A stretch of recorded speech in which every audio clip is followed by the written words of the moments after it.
Alright, so in today's video, we're going to be talking about the fatal flaws of different UFC martial arts. Now, we're just going to be covering the main four, which are boxing, wrestling, kickboxing, and Brazilian Jiu-Jitsu. We're not going to be talking about all the different variants and different striking arts, different grappling arts, so on. So we're not talking judo, we're not talking Muay Thai, we're not talking folk style or freestyle wrestling. We're just going to group it all under one. And so, sorry if you came here wanting to hear what the fatal flaw of Kung Fu was in the UFC or MMA in general, but hey, you're more likely to click on this video if I title it UFC instead of MMA, don't you know? So first up, let's get into boxing. Now, there's of course plenty of great boxers in the UFC. You have guys like Petr, Ilia Topuria, and Max Holloway. Now, the pros and strengths of a lot of boxers in the UFC often are things like hand speed, as well as striking in the pocket, striking up close. These are where boxers are at their best in the UFC. However, their fatal flaw is that, especially with a guy like Petr, as we saw in his fight against Merab Dvalishvili, a high guard when you're boxing leaves you prone to takedowns.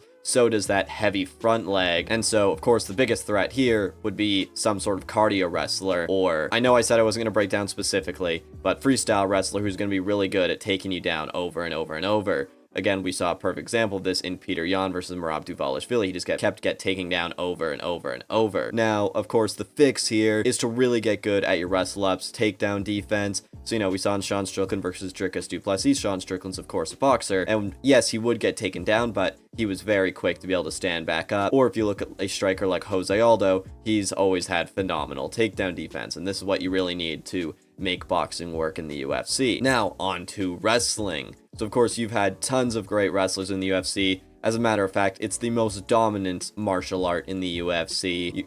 Right now, you've got guys like Belal Muhammad, but throughout history, you've had guys like Georges St-Pierre. So, of course, the strengths of wrestlers are that they can very easily exhaust the opponent. It is exhausting to be forced down to the ground with a 200-pound man on top of you, forcing you to the ground. And the wrestler typically is going to take minimal damage, especially when they are remaining dominant, remaining in top position. There's a reason that you look at UFC veterans, the strikers tend to have a lot more brain damage than the wrestlers. However, the fatal flaw of a lot of wrestlers, I would say specifically guys like Belal Muhammad, Merab Dvalishvili, and so on, is the lack of finishing ability and lack of submissions.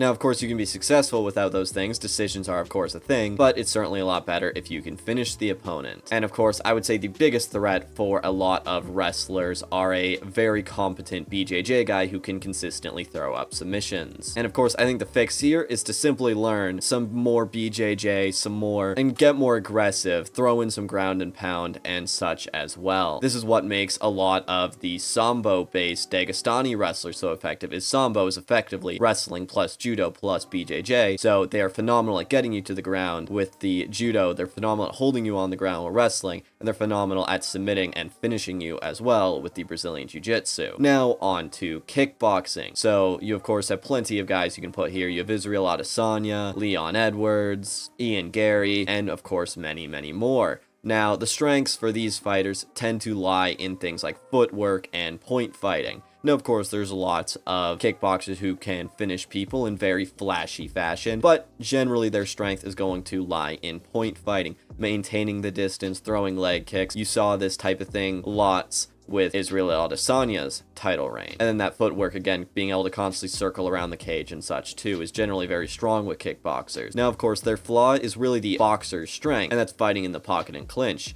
And I think this mostly comes down to the build of most kickboxers. They tend to be very long, lanky guys, which means when they have to fight in the pocket or are clinched up with someone, they tend to be a lot less effective. Their arms are almost too long to just be able to throw strikes properly. Plus, it's tough to throw a head kick when you're clinching with someone. And so I think the biggest threat for most kickboxers tends to be any kind of heavy pressure fighter, someone who's going to continue to walk you down and not give you any space. We saw this with Sean Strickland versus Israel Adesanya. He just continued to march Israel Adesanya down, which negated the footwork. It didn't allow Izzy to get on a roll and start throwing those leg kicks, circling around Sean Strickland, because he was backed up against the fence the whole time. He couldn't do that. And so the fix is, of course, you see most kickboxers can do this successfully, but if you cannot circle away from your opponent, you can't disengage from the clinch, you can't get away from the fence, you're basically screwed if you're a kickboxer and you're struggling to do those things. That's how an opponent always shuts down a kickboxer. at least in the striking department. Now, lastly, we have BJJ. Now, of course, you have tons of guys here. You have guys like Charles Oliveira,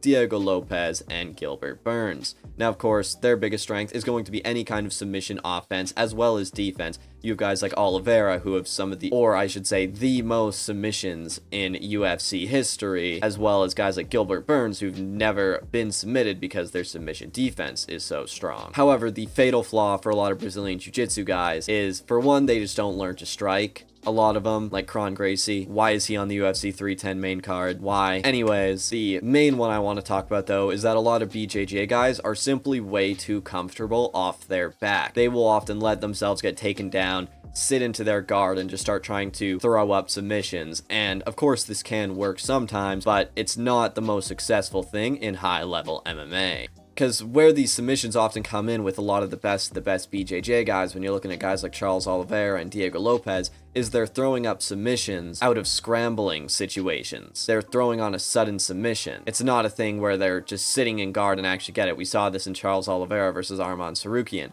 Charles Oliveira kind of just sat in guard and kept throwing up submissions and was unable to pull any of them off. And so I think the biggest threat for BJJ guys are any sort of dominant wrestler. That dominant wrestler is going to be comfortable enough to sit in half guard top and just throw down some elbows while the BJJ guy just attempts to do some sort of submission. That wrestler's going to win because they are on top. They're getting that control time. And again, Arman Sarukian versus Charles Oliveira was a great example of that. And so I think the fix here is being more aggressive. You need to be snapping up submissions off of transitions, off of scrambles, and you got to be aiming for dominant positions rather than just guard. So going for back takes, going for mount, etc. So let me know, do you disagree or agree with these points? Comment down below. And without further ado, thanks for watching, and I will see you next time.